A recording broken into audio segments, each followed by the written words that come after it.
Et aujourd'hui, j'aurais voulu partager un petit peu avec vous parce qu'on avance ensemble. Je ne suis pas quelqu'un qui explique là aux autres. Non, je découvre avec vous, on découvre ensemble. Et je voudrais partager un petit peu sur l'action du Saint-Esprit dans nos vies et dans l'Église. Parce que le Saint-Esprit, c'est l'acteur principal de la vie de l'Église et de nos vies. Quand Jésus était sur terre, c'était lui. Et il savait très bien que dans peu de temps, il allait remonter vers son Père, qu'il allait laisser ses disciples. Et il savait très bien aussi que ce n'était pas simplement avec ce qu'il leur avait enseigné qu'ils allaient pouvoir démarrer la construction de l'Église, mais il fallait autre chose. Et il leur avait dit, je vous enverrai, vous recevrez une puissance, que le Père vous enverra de ma part, vous recevrez une puissance. Et en effet, dès qu'il est parti, d'abord les apôtres ont reçu le Saint-Esprit, c'est dans Jean 20, verset 22, recevez le Saint-Esprit. Et quelques jours plus tard, le jour de la Pentecôte, le Saint-Esprit est revenu sur les 120 qui étaient dans la chambre haute. Ils ont été baptisés du Saint-Esprit, revêtus de puissance et de Saint-Esprit, et avec cet équipement-là, ils ont pu comprendre le plan de Dieu, comprendre ce que Jésus leur avait dit, et commencer la construction de l'Église avec une assurance, avec une puissance. Et aujourd'hui, mes frères et sœurs, le Saint-Esprit vit en nous. Le même Saint-Esprit qui est tombé sur les disciples le jour de la Pentecôte, il est là, il est en nous, et c'est lui qui va tout accomplir. C'est lui qui veut tout faire. C'est le Saint-Esprit qui transforme nos vies. C'est que lui. Ce n'est pas le pasteur, ce n'est pas les frères et sœurs, ce n'est pas notre intelligence, mais c'est l'Esprit de Dieu qui travaille en nous. C'est lui qui nous convainc de péché, c'est lui qui nous pousse à la repentance, c'est lui qui transforme ma femme et mon mari, c'est pas moi, heureusement. Je ne vous explique pas le résultat, mais c'est le Saint-Esprit qui veut tout faire dans l'Église. Et nous allons découvrir sa présence, sa puissance, sa direction de plus en plus, alors que nous nous retirons au contraire pour faire de la place. Et c'est pour ça d'ailleurs que le message de la croix nous a dépouillés, nous a vidés de nous-mêmes, parce que je ne peux pas être rempli du Saint-Esprit si je suis rempli de moi-même. Il faut d'abord vider ce qu'il y a en moi, mes conceptions, mon orgueil, mes pensées, moi. Et puis quand j'ai été bien brisé, bien dépouillé, bien vidé, le Seigneur vient et est rempli. Nous devenons des vases d'honneur qui allons transporter la gloire de Dieu et à travers lesquels le Saint-Esprit va pouvoir faire ce qu'il voudra. Le Saint-Esprit, mes frères et sœurs, c'est lui qui sera l'acteur principal de la vie de l'Église dans toutes les années à venir. Et le prophète Zacharie l'avait annoncé déjà. Il a dit, vous savez, ce n'est pas par la force, ce n'est pas par la puissance, mais c'est par mon esprit. Et le Seigneur sait très bien qu'aucune perfection ne viendra d'un bon chrétien, d'une bonne sœur. Et ce n'est pas de ce côté-là qu'il va espérer, mais il va faire le travail lui-même. La construction de l'Église, c'est précis, ça demande de la puissance, ça demande des outils puissants. C'est le Saint-Esprit qui va tout faire.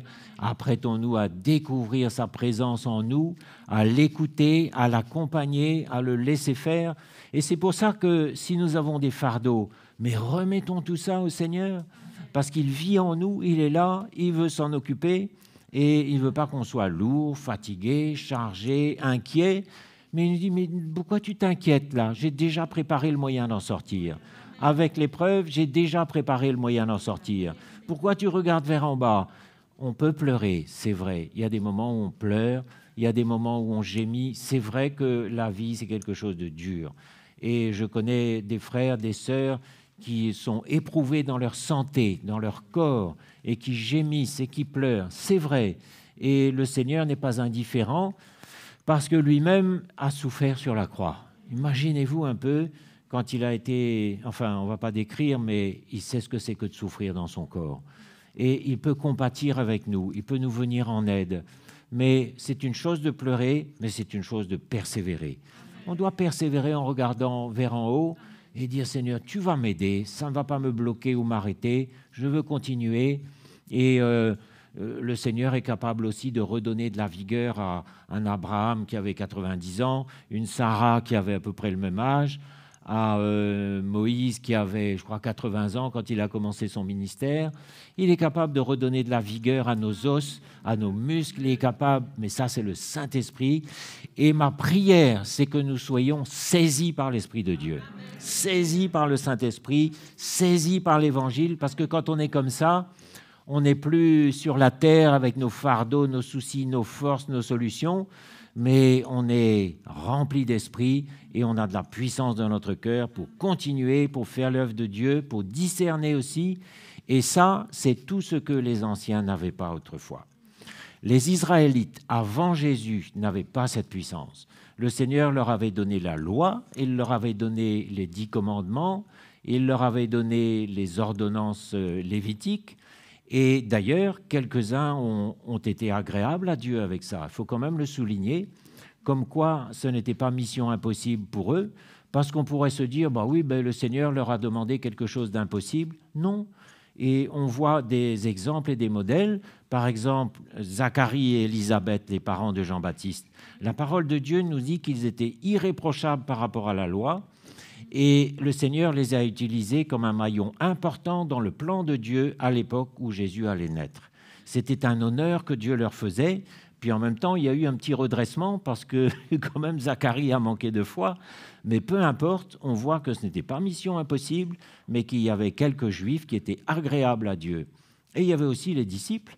Quand Jésus a vu Nathanaël, il a dit « Voilà un Israélite dans lequel il n'y a point de fraude ».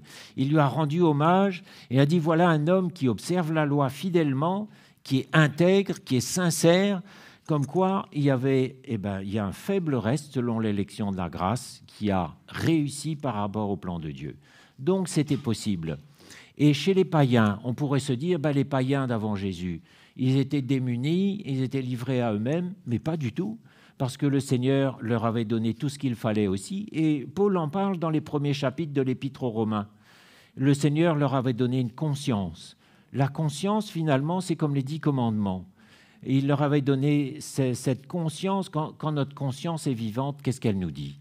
Tu ne tueras pas, tu ne voleras pas, tu ne produiras pas de faux témoignages, etc. Finalement, c'est les 10 commandements. Donc les païens aussi, on pourrait dire que le Seigneur leur avait donné une forme de loi, il leur avait donné les 10 commandements sous une autre forme, et donc ils n'étaient pas démunis. Le Seigneur est juste, il ne laisse personne démuni, et les païens aussi étaient équipés.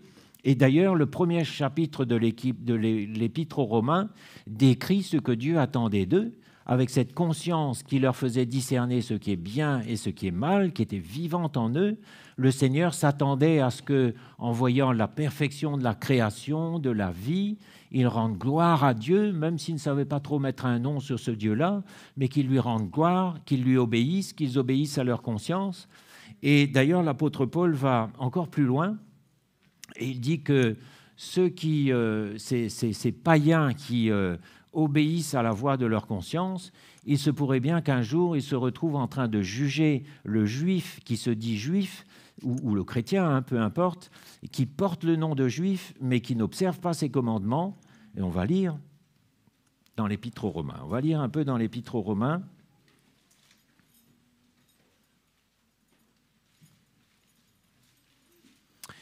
Romains 2, verset 14. C'est juste une petite illustration pour vous montrer, par contraste, ce que les hommes avaient avant Jésus et ce que nous avons aujourd'hui. Verset 14. Quand les païens qui n'ont pas la loi font naturellement ce que prescrit la loi. Comment ils font ça? De par la conscience qui est gravée dans leur cœur depuis leur naissance. Ils sont, eux qui n'ont point la loi, une loi pour eux-mêmes. Ils montrent que l'œuvre de la loi est écrite dans leur cœur, leur conscience en rendant témoignage et leurs pensées s'accusant ou se défendant tour à tour. Et un peu plus loin, au verset 27, il dit « L'incirconcis de nature qui accomplit la loi ne te condamnera-t-il pas, toi qui la transgresses, tout en ayant la lettre de la loi et la circoncision ?» Donc il dit aux Juifs, faites attention parce que vous qui avez la loi, les promesses, l'alliance, attention que si vous n'observez pas la loi, vous vous retrouvez jugé par le païen qui lui a écouté la voix de sa conscience. Donc avant Jésus, personne n'était démuni, personne n'était délaissé. Donc ce que l'on voit ici, c'est que le Seigneur est juste et qu'il n'a oublié personne. Et finalement, on va lire encore dans Romains 11, verset 32. Donc, nous savons que certains Juifs ont été agréables à Dieu, certains païens ont été agréables à Dieu aussi, mais quand même, l'immense majorité des Juifs comme des païens a manqué le but que Dieu leur avait assigné. C'est-à-dire que les Juifs ont manqué de foi, et les païens ont suivi tout ce processus qui est décrit dans Romains chapitre 1. Ils ne se sont pas souciés de connaître Dieu. En conséquence, Dieu les a livrés à leurs passions infâmes, etc. Vous connaissez tout cela. Donc, ils ont manqué le but. Et finalement, le Seigneur dit aux uns comme aux autres, voilà, vous avez manqué le but que je vous ai assigné, et maintenant je vous renferme tous dans votre désobéissance pour faire miséricorde à tous. Car Dieu a renfermé tous les hommes dans la désobéissance pour faire miséricorde à tous. Verset 32, Romains 11, 32. Donc, on voit ici combien le plan de Dieu est merveilleux. Et là, la nouvelle alliance commence, Jésus arrive, et là, tout le monde se retrouve sur un pied d'égalité par rapport à la désobéissance et par rapport au salut. Et avec Jésus, à partir de la venue de Jésus, il n'y a plus ni grec, ni juif, ni homme, ni femme, ni païen, etc. Tout le monde est ramené sur un pied d'égalité. Vous avez tous désobéi. Et maintenant, je vais faire grâce à tous en emmenant la grâce par Jésus-Christ. Ah, ce plan de Dieu, mes frères et sœurs, c'est quelque chose de merveilleux. Et aujourd'hui, nous avons, depuis que Jésus est venu, nous avons le Saint-Esprit en nous. Le Seigneur a enlevé la loi, il a enlevé la condamnation, il a enlevé tout ça, il a emmené le Saint-Esprit et la grâce. Et maintenant, mes frères et sœurs, nous sommes équipés. Le grec, le juif, l'homme, la femme, tout le monde est équipé pour accomplir le plan de Dieu parce que finalement, c'est lui qui va l'accomplir. Quand on comprend ça, mes frères et sœurs, qu'est-ce qui va nous empêcher? Alors que Jésus a tout préparé, depuis A jusqu'à Z dans nos vies, tout est préparé et nous n'avons plus qu'à rentrer dans les choses qu'il a préparées. Il a préparé des épreuves, il a préparé des tests, il a préparé des choses difficiles. C'est là dans notre package, dans notre boîte. Et il a préparé des victoires, il a remporté des bénédictions, il a préparé des bonnes choses et des choses dures pour qu'on grandisse, mais en aucun cas il n'a prévu un moment où tout va s'arrêter, où là c'est trop dur et on ne peut plus. Mais le Saint-Esprit agissant en nous, mes frères et sœurs, est capable de tout. Mais seulement il faut de la foi. C'est ce qu'il n'a pas trouvé chez les Hébreux, ni chez ces païens de l'époque. Il faut qu'il trouve en nous de la foi et qu'on apprenne à écouter la voix du Saint-Esprit. La petite voix du Saint-Esprit qui parle doucement, on va apprendre à l'écouter de plus en plus. Et je vais lire avec vous, nous allons lire ensemble ce que Jean dit à propos du Saint-Esprit. Jean 16.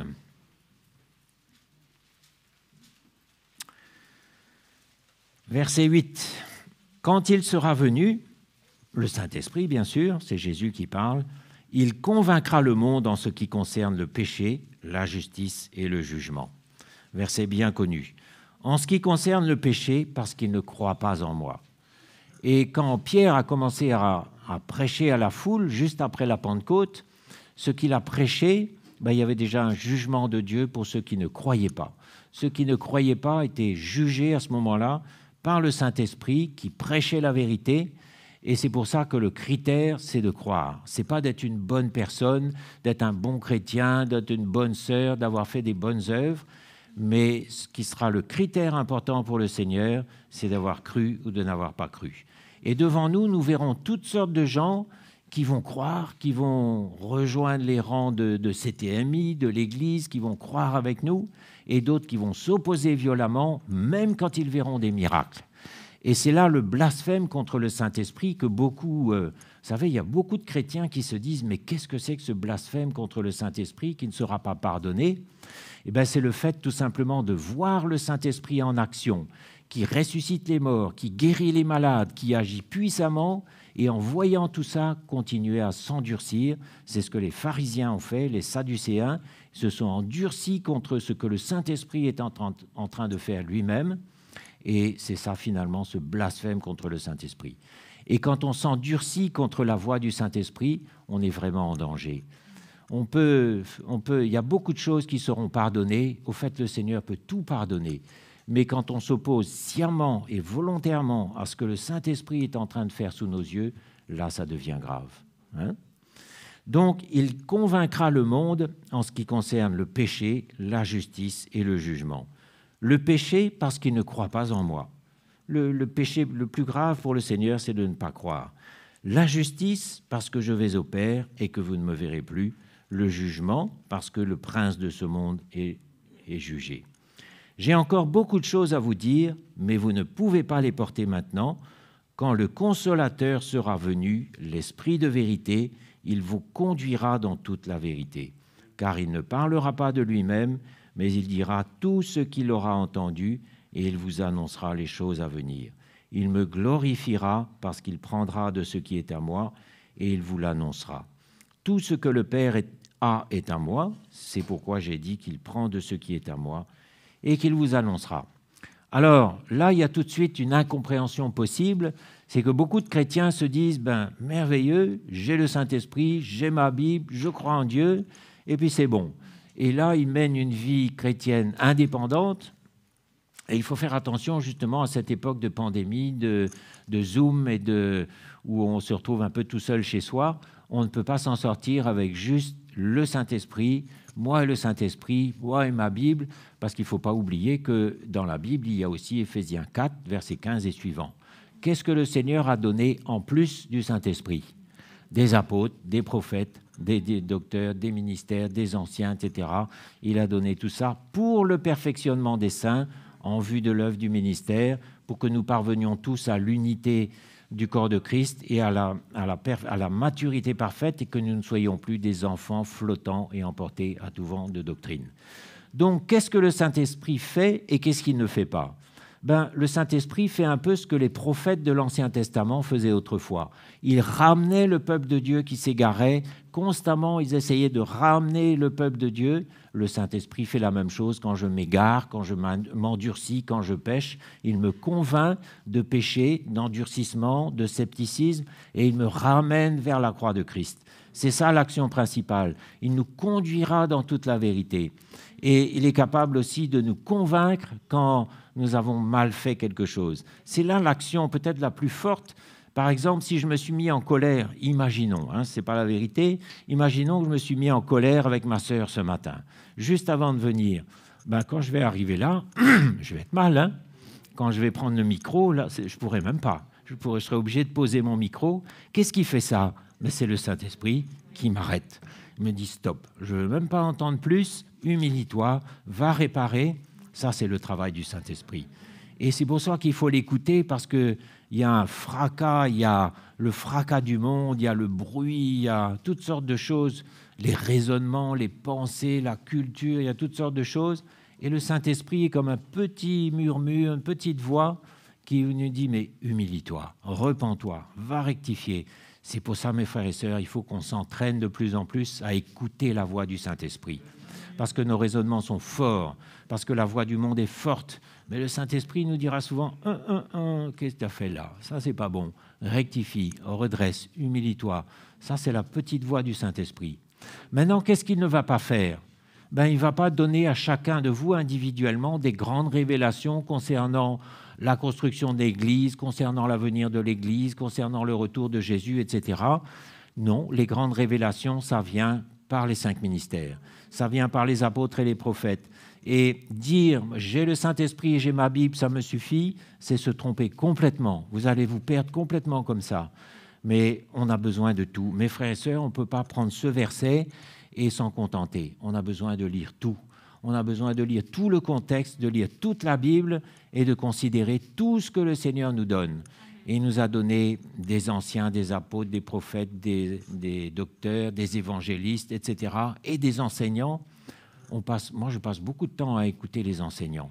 Vous entendez, chaque fois, je suis béni, c'est comme une lumière qui vient.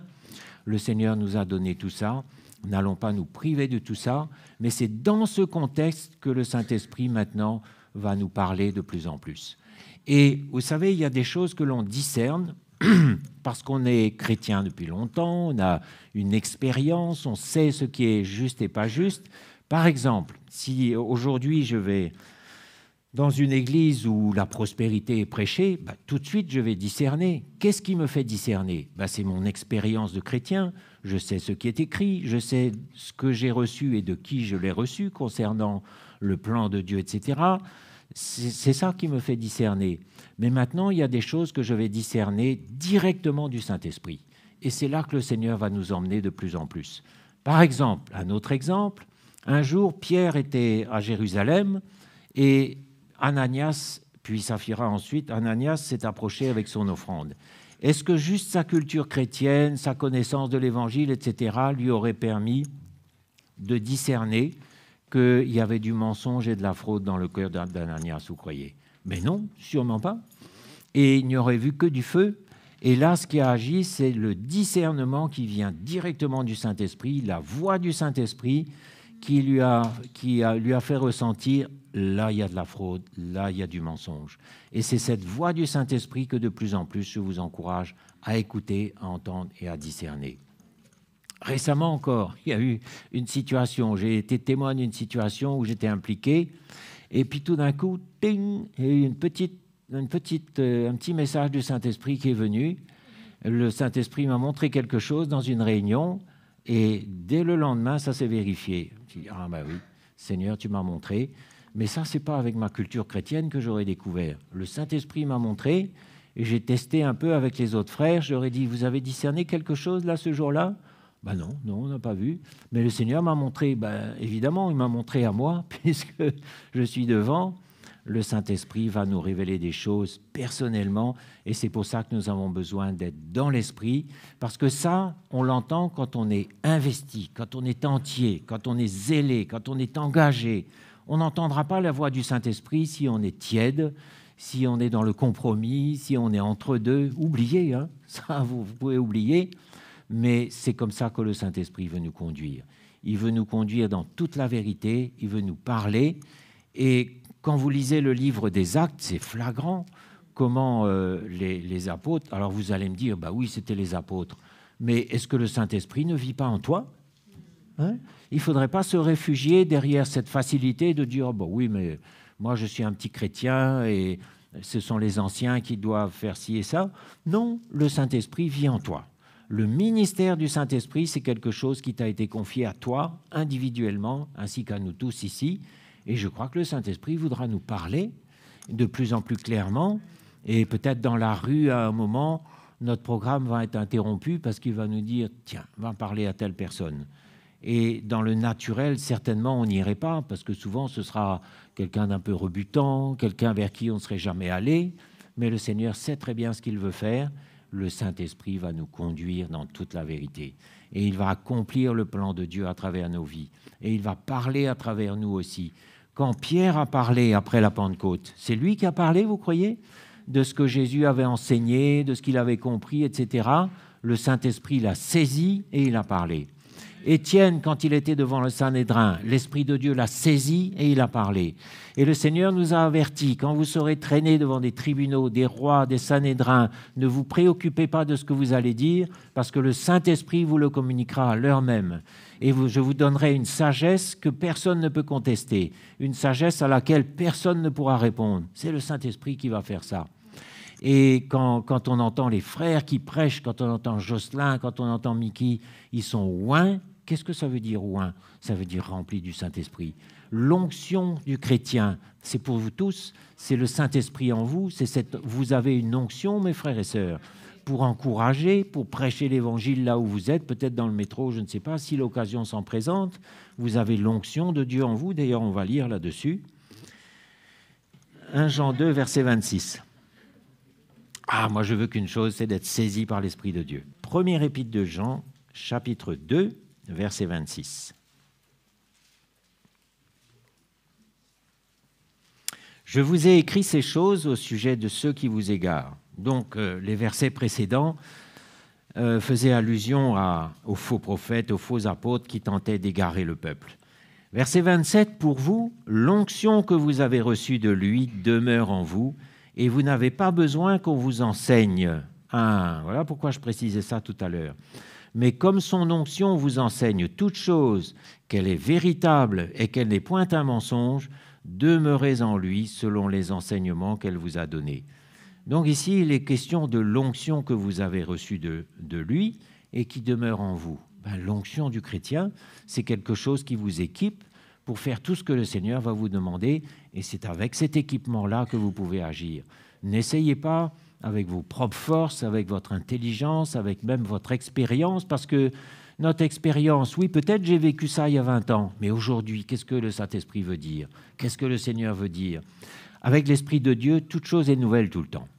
Le Seigneur ne va pas modéliser son action, il ne va jamais répéter ce qu'il fait, mais il va toujours faire des choses inattendues, nouvelles. C'est pour ça qu'on a besoin d'entendre là maintenant.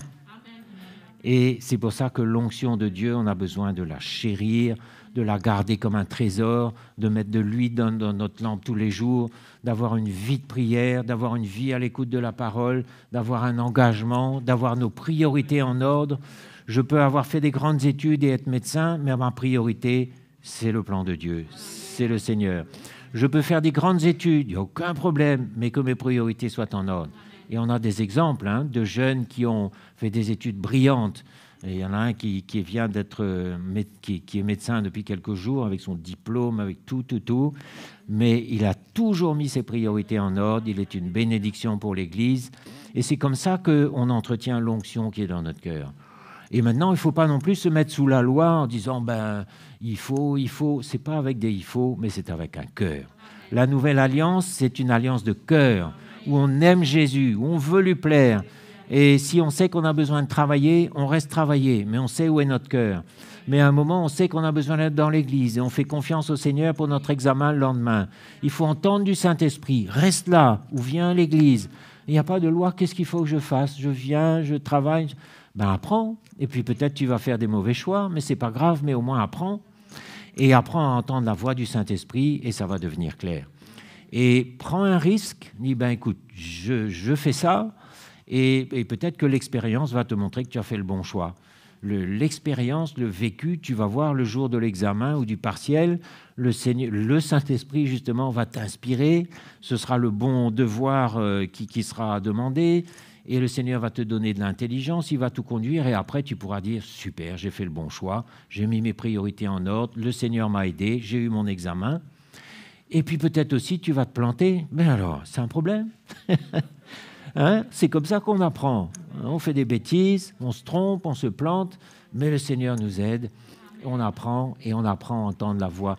On n'apprend pas comme ça du jour au lendemain. Et regardez Pierre, un jour, alors qu'il était avec Jésus et avec tous les disciples, il a eu une révélation du Saint-Esprit fantastique. Je dis que tu es le Christ, le Fils du Dieu vivant. Pleinement dans l'esprit. Et même pas une heure après, vous connaissez, on n'a pas besoin de lire, il a appris, il a fait des boulettes, il a fait des bêtises. Mais c'est comme ça qu'on apprend, et le Seigneur ne l'a jamais rejeté. Mais ça a sûrement brisé un peu son orgueil, mais on a besoin que le Seigneur brise notre orgueil aussi. Et ça nous fait du bien quand on rate, quand on échoue, et le Seigneur nous aime toujours. Il va peut-être nous savonner un bon coup aussi, parce qu'il n'a pas ménagé ses mots envers Pierre, Jacques, Jean et tous ces gars-là, et il leur a dit des choses assez dures, mais jamais son appel n'a été remis en cause. Vous savez, on a tendance, nous, à remettre tout en cause quand tout va mal. On commence à se demander, voyons, est-ce que le Seigneur m'a bien appelé? Est-ce qu'il n'est pas fâché avec moi? Est-ce qu'il m'accueille toujours? Mais le Seigneur ne se repent pas de ses appels. Ses appels sont irrévocables. Ce qu'il appelle, c'est irrévocable. Et même Samson, qui a fait les pires bêtises, qui a désobéi, le jour de sa mort, la grâce est revenue parce qu'il a eu la bonne attitude et il a tué plus de Philistins le jour où il s'est repenti que pendant toute sa vie avant. Donc, ne doutez pas de l'appel de Dieu, ne doutez pas de son amour. Et je sais qu'il y a des jeunes. J'ai été jeune et je peux vous dire, c'était les pires moments de ma vie. Quand j'avais 16 ans, 20 ans, c'était les pires moments de ma vie quand j'y repense. Et vous savez, quelquefois on dit « Ah, je me souviens de mes 20 ans, c'était super ». Moi, c'était un cauchemar. Et je suis beaucoup plus content avec ma vie d'aujourd'hui que le Seigneur m'a donnée, que cette époque d'adolescence où je ne savais pas qui j'étais, je ne savais pas ce que je faisais là, je me demandais pourquoi je vivais. J'en arrivais même à reprocher à mes parents de m'avoir mis au monde. Enfin, c'était terrible, l'adolescence, quelquefois c'est dur. Mais mes frères et sœurs, si vous êtes dans ce cas, ne doutez pas de l'amour de Jésus. Ne doutez pas de son plan. Il vous aime et peut-être ça va prendre un petit peu de temps, mais ne vous condamnez pas parce que lui, il vous aime. Et s'il a décidé de vous aimer comme vous êtes, ça ne va jamais changer. Et avec quelqu'un comme j'étais, il a réussi à faire quelque chose. Ben, mes frères et sœurs, il y a de l'espoir. Moi, c'était un cauchemar, ma vie. C'était un tourment, c'était une horreur. Je ne pourrais pas vous décrire les angoisses, les moments terribles, enfin, et je me considérais vraiment, j'avais envie d'en finir, c'était quelque chose de terrible, mais le Seigneur a fait quelque chose avec ma vie. Et il m'a aimé comme j'étais. Moi, je me dégoûtais moi-même. Mais il m'a aimé, il m'aimait toujours. Jésus n'est pas venu pour les bien portants, il est venu pour les malades. Il est venu pour les pécheurs, il est venu pour les prostituées, il est venu pour les publicains. Et il est venu pour des jeunes qui se détestent. Peut-être tu te détestes, mais le Seigneur t'aime et il fera quelque chose avec ta vie. Permets-lui, reste, reviens, permets-lui de faire quelque chose. Tu seras étonné, il fera des merveilles. Peut-être qu'il fera de toi une diaconesse, peut-être qu'il fera de toi un ancien dans l'Église. Tu ne sais pas jusqu'où, quand il trouve un cœur humble et ouvert, il n'a aucune limite, il peut faire des choses extraordinaires.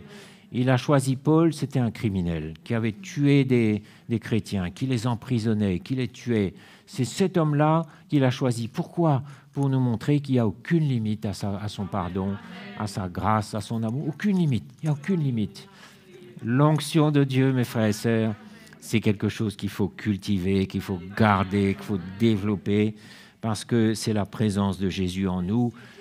Mes frères et sœurs, quand le Saint-Esprit est venu prendre place en nous, nous avons changé de nature. Changé de nature. Avant, nous étions quoi ? Des enfants de colère.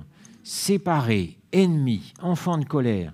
Voilà ce que nous étions, destinés à la colère. Nous avions un vase de colère au-dessus de nos têtes. Jésus est venu, nous a pardonné nos péchés. Il a mis son Saint-Esprit en nous. Maintenant, nous n'avons plus une nature de péché, mais nous avons une nature de fils de Dieu, une nature de fille de Dieu.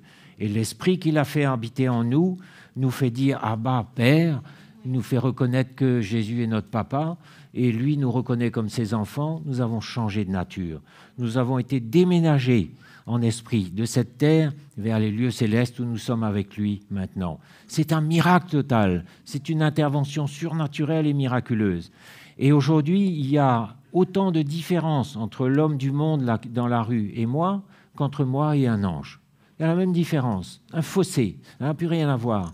Le Seigneur nous a transformés, il a fait de nous des créatures d'en haut, alors que le premier Adam, c'était une créature terrestre, tirée de la terre, habitant dans le paradis terrestre, mais nous sommes déjà dans les lieux célestes, avec le Saint-Esprit qui habite en nous. Et il faut ça parce que Dieu est esprit, et ceux qui l'adoreront ne pourront l'adorer qu'en esprit et en vérité. On ne peut pas adorer avec notre intelligence, on ne peut pas adorer avec une religion, même si on est sincère, parce qu'on n'a pas le Saint-Esprit. Tout commence à la nouvelle naissance, c'est le moment où le Saint-Esprit vient habiter en nous. Et la nouvelle naissance, c'était le plus beau jour de ma vie. Je vous ai décrit les jours les plus sombres, mais le plus beau jour, c'est quand le Saint-Esprit est venu. Et pour vous montrer un peu à quel point il se moque de tous les gestes humains, quand moi j'étais dans une réunion, c'était tout au début dans une réunion de maison, et j'étais encore athée, enfin j'étais encore pas converti à l'époque, mais il y avait une grâce qui m'entraînait dans l'église depuis plusieurs mois. Et puis j'étais là dans cette réunion de maison.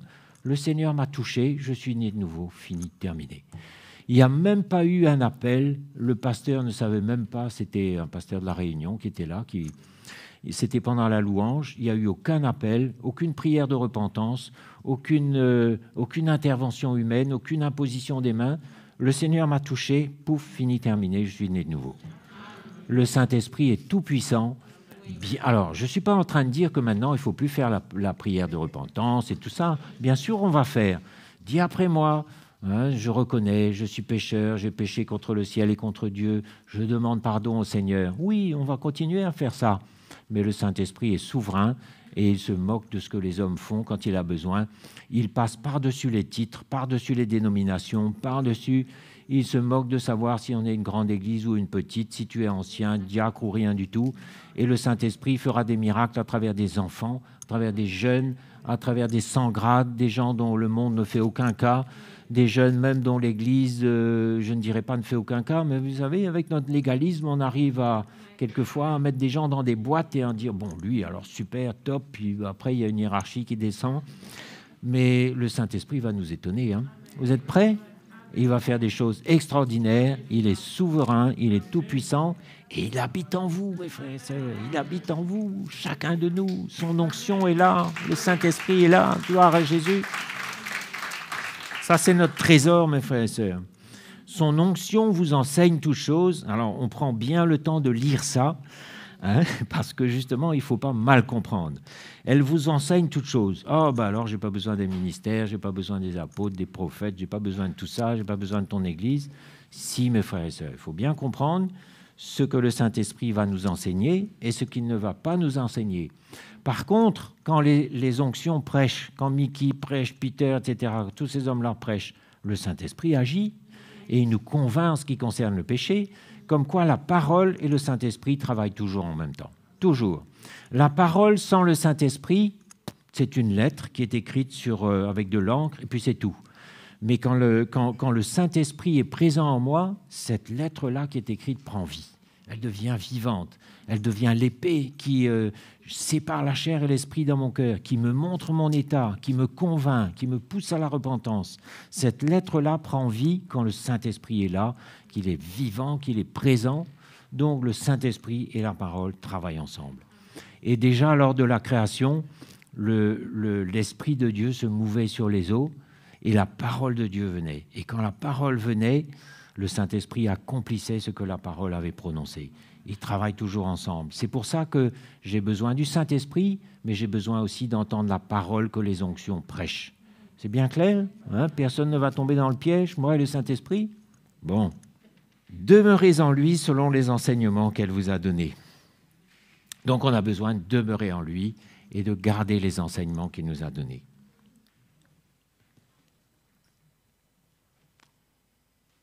Galates 5, verset 16. Quelques petits versets. On va lire quelques petits versets pour illustrer tout ça. Marchez selon l'esprit et vous n'accomplirez pas les désirs de la chair. Alors, certains, moi-même, autrefois, je me disais, mais ça veut dire quoi marcher selon l'esprit? Comment on fait ça? Comment on marche selon l'esprit? Ben, marcher selon l'esprit, ça veut dire écouter la voix du Saint-Esprit quand le Seigneur parle. Et quand le Seigneur parle, le Saint-Esprit en nous se met en mouvement et nous dit, bah, tu vois, là, tu as besoin de mettre de l'ordre. Tu vois, là, tes priorités ne sont pas en ordre. Tu vois, là, tu as besoin que je fasse une œuvre en toi. Le Saint-Esprit nous parle quand on entend la parole. Et si j'obéis, c'est ça qui est fondamental. Il ne suffit pas d'entendre la parole de Dieu, mais il faut la laisser agir. Il faut lui obéir, il faut la laisser agir. Parce que trop de chrétiens entendent, et une fois qu'ils ont entendu, ils font ce qu'ils veulent. Et après, ils s'étonnent. « Oh, je suis confus. Oh, je suis sec. Oh, je ne comprends plus rien. » Bien évidemment, le Seigneur parle et tu n'obéis pas. Donc, quand le Seigneur parle, on obéit, on se soumet, et le Saint-Esprit nous montre. Hein. Et vous savez, il ne se laissera pas raconter des histoires. L'Esprit de Dieu, l'Esprit de vérité. Et tu peux faire semblant, tu peux contourner, il te ramènera toujours là où il veut t'emmener. Ça peut être 2 ans plus tard, 3 ans plus tard, on dit, ben mince, je me retrouve à la case départ. Ben oui, c'est là où tu as calé, et je te ramènerai toujours là. Et maintenant, ben, tu n'as pas voulu t'humilier, tu as voulu faire semblant, tu as voulu cacher, ben je te ramène là. Et là, enfin, on s'humilie, on dit, Seigneur, c'est vrai, on ne peut pas mentir au Saint-Esprit, mes frères et sœurs, on ne peut pas. Et il va mettre tout en lumière, j'en suis convaincu, il va mettre tout à la lumière. C'est pour ça qu'il vaut mieux se laisser dévoiler aujourd'hui docilement et dire, Seigneur, je reconnais, je suis comme ça, change-moi, pardonne-moi, fais-moi grâce. Et j'y arrive pas, on peut être sincère, il y a des moments où on lutte, on est sincère, mais on dit, Seigneur, c'est vrai, je suis comme ça, j'y arrive pas, aide-moi. Et puis on va voir peut-être un frère, une sœur, on lui dit, ben, prie avec moi. Puis peut-être il va vous aider, il vous dira, ben moi aussi je suis passé comme ça par là autrefois.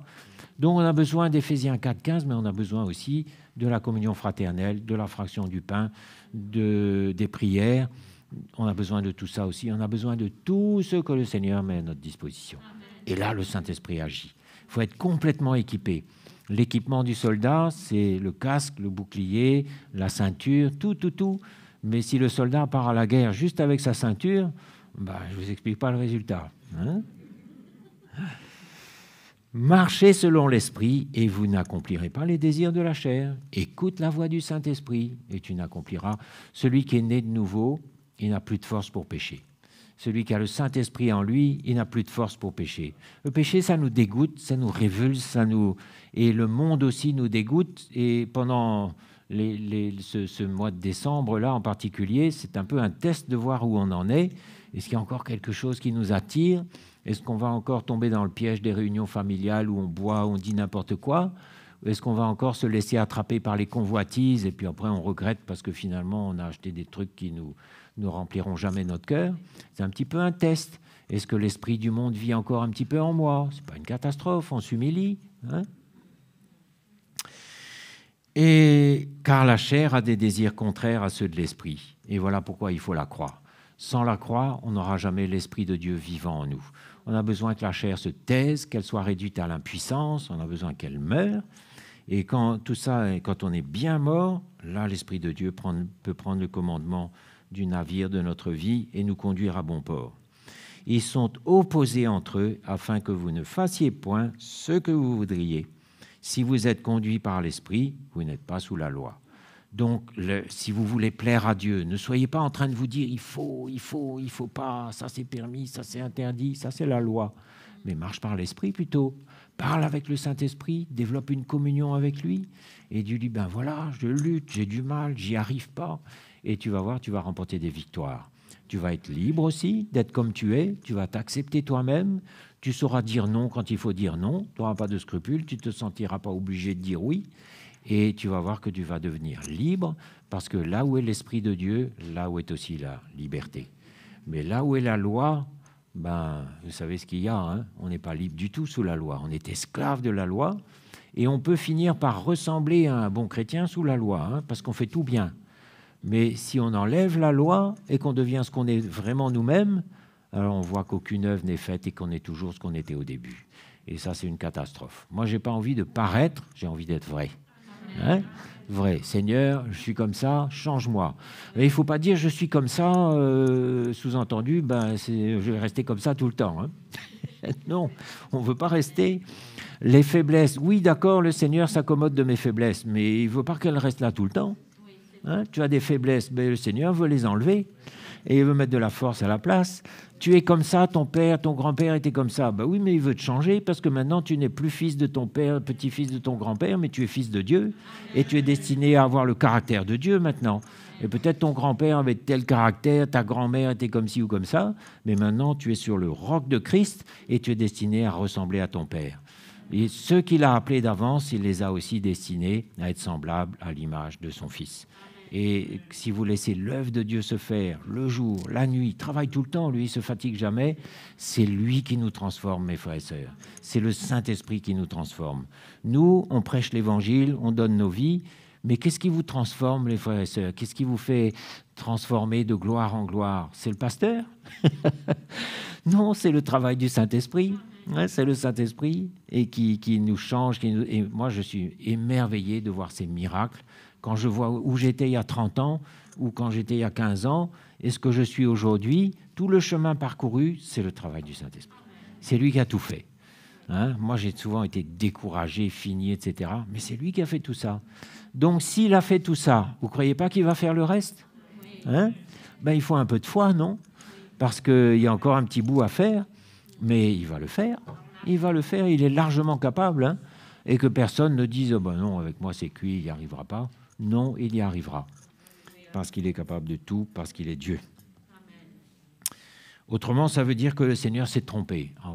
Il faut faire attention aussi, mes frères et sœurs, j'en profite pour faire une petite digression. Il faut faire attention parce que les promesses de Dieu sont conditionnées par notre réponse et par notre attitude. Et vous savez, dans le monde, on voit souvent offre soumise à condition. Vous avez vu ça? Vous avez vu? Dit oh super, une offre merveilleuse, et puis en bas, offre soumise à condition, puis après vous avez les conditions. Ben, le Seigneur, c'est exactement pareil.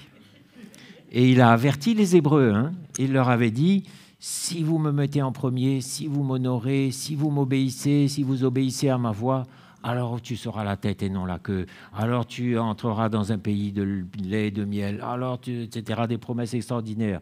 Mais si tu désobéis, si tu vas te prosterner, si, etc., alors, donc ça veut dire que la liberté entre en jeu chez l'homme, Et on peut avoir les plus belles promesses et se retrouver comme les Israélites, déchus, éparpillés partout. Ça ne veut pas dire qu'ils ne les aiment plus, le plan continue. Et je connais aussi des chrétiens qui ont reçu des belles prophéties. Tu seras comme ça, tu feras ça. Et puis le temps passe, les années passent, ils vieillissent et les promesses ne se sont pas accomplies. Qui n'est pas fidèle dans l'histoire? C'est le Seigneur, hein? Ben non. Donc il faut faire attention parce que on peut... Bien sûr, le Seigneur nous a promis un héritage magnifique, mais attention de passer à côté parce qu'on n'aura pas bien lu les conditions, là. Et on n'y aura pas souscrit. On a besoin d'être attentif. Le Seigneur a ses conditions. Si tu prends ta croix, si tu es fidèle, si tu obéis à ma voix, mais si tu n'obéis pas, ben désolé, mais l'homme est libre et il est libre. La liberté, c'est quelque chose, hein, faut bien considérer. 1 Thessaloniciens 5, 19, un tout petit verset. N'éteignez pas l'esprit. Donc ça veut dire quoi? Ça veut dire qu'on peut éteindre l'esprit, hein? Comment on fait ça? Et de même que beaucoup de païens avant Jésus ont éteint leur conscience. Ils ont fait taire leur conscience et se sont livrés à des élucubrations sans fin, à des philosophies, à des raisonnements. Ils ont créé des oiseaux, des reptiles, des quadrupèdes. Ils se sont prosternés devant toute l'armée du ciel, etc. Et ils se sont perdus. Ben de la même façon, on peut éteindre l'esprit aussi. On peut éteindre la voix de l'esprit qui est une petite voix, un petit murmure. Le Seigneur ne va jamais nous forcer.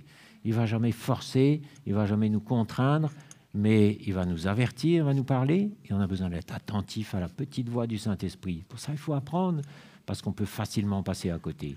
N'éteignez pas l'esprit. Donc, n'éteignez pas l'esprit et n'attristez pas le Saint-Esprit. Voilà le verset que je cherchais, je ne sais plus où il est, peu importe. Ben oui, c'est dans Éphésiens 4, 30. Éphésiens 4, verset 30. N'attristez pas le Saint-Esprit de Dieu par lequel vous avez été scellés pour le jour de la rédemption. Donc, ceux qui l'appellent, le Seigneur met son sceau dessus.